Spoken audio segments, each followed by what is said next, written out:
Avec G20 en maths, il n'y a jamais de problème, mais que des solutions. Allez, un petit peu de lecture graphique, extrêmement important sur les nombres dérivés. Ici, la question c'est comment lire les valeurs de f' sur un graphique. Donc, pour comprendre un peu cette notion extrêmement importante qui apparaît souvent dans les exercices, eh bien, on va mettre en pratique plusieurs exercices. Donc ici, on a un premier graphique et on vous demande de lire graphiquement la valeur de f' de 2. Alors déjà, dans un premier temps, qu'est-ce que ça veut dire f' de 2? Eh bien, c'est le nombre dérivé, d'accord? F' de 2, c'est égal au coefficient directeur de la tangente à la courbe au point d'abscisse 2. Donc, il faut se mettre au point d'abscisse 2, d'accord?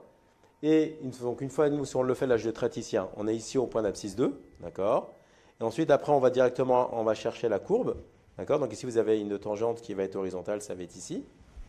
Donc ici, ça répond aussi à notre problématique. Le nombre dérivé f' de 2, c'est égal au coefficient directeur de la tangente au point d'abscisse 2. Mais regarde dans notre exemple, qu'est-ce qu'on remarque? On remarque que notre tangente, elle est horizontale.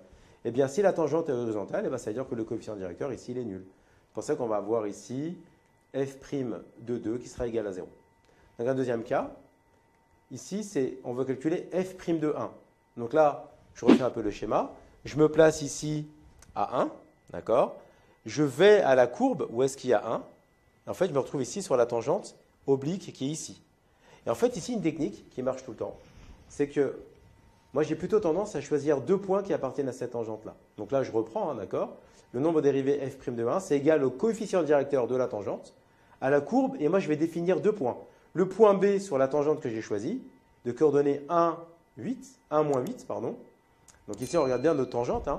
Elle passe bien par l'abscisse 1, et si on descend tout en bas, on va passer par moins 8, d'accord? Et elle passe aussi également par le point A de coordonnées moins 2, 2. Donc ici, on est à moins 2 et 2, d'accord? Donc en fait, ici, ma technique, c'est que sur la tangente que je veux calculer le coefficient directeur, je cherche à donner deux points qui passent par cette tangente-là. Et une fois que j'ai deux points, eh bien, comme on cherche le coefficient directeur, ici, eh bien, f' de 1, c'est la définition du coefficient directeur classique. Donc, yb moins ya sur xb moins xa. Et donc, quand je remplace les valeurs, ça nous fait moins 8 moins moins 2, parce que je remplace, hein, sur 1 moins moins 2. Donc, xb moins xa sur yb moins ya. Et on trouve à la fin moins 6 sur 3. Donc, autrement dit, f' de 1 est égal à moins 2. Donc, cette technique-là marchera tout le temps. On cherche deux points sur ma tangente. Donc, ici, on va reprendre un autre cas, donc f' de 4.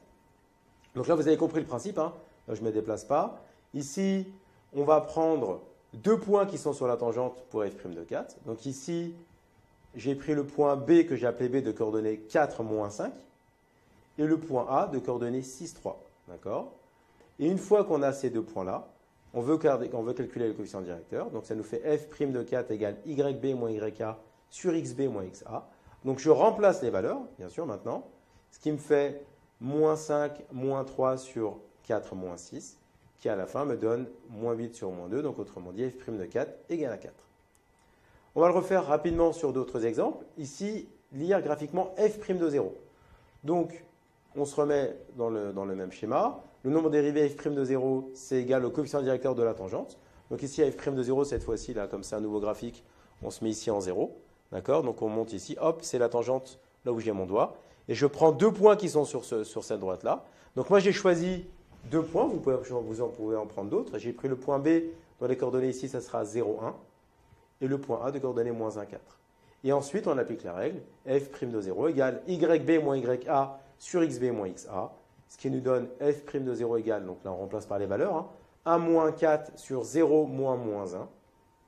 Ce qui donne à la fin moins 3 sur 1, donc autrement dit moins 3. Enfin, deux derniers cas, donc là, ça va être des cas très rapides. f' de moins 1. Donc, si on se place à moins 1, d'accord, on se place ici également à moins 1. On va à la tangente, ici, elle est ici. Là, la tangente, elle est horizontale. Comme c'est horizontal, eh ben, ça veut dire que forcément, ça sera égal à 0. Donc ici, c'est pour ça que, bon, je redonne la définition de f' de moins 1. Et la tangente, elle est horizontale. Et on a bien f' de moins 1 qui est égal à 0.